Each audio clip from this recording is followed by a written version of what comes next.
how to optimize for mobile images. So I typed in pig ears for dogs. I was just about to shop for my dog here.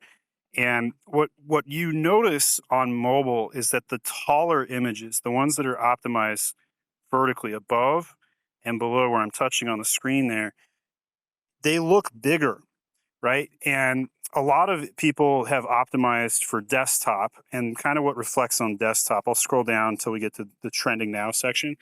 So these ones look really good because they were optimized for desktop. And with this section, you'll see the shape of the listings will generate a full image shot.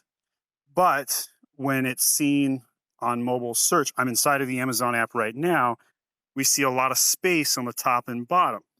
So if you have more of a vertical image, and if we were to get out the ruler and just compare these two products right here, the Scott Pet one is taking more vertical space. Looks like a bigger product, even though it's a 12 count. And this one right here clearly could be as much as 50 count, although they don't even label that, and they should for click-through rate, looks smaller.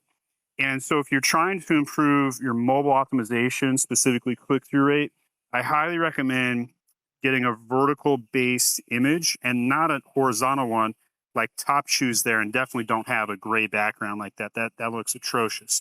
So it's something to think about, guys. Check me out. My name is Stephen Pope. I'm the founder of My Amazon Guy. Thanks for watching.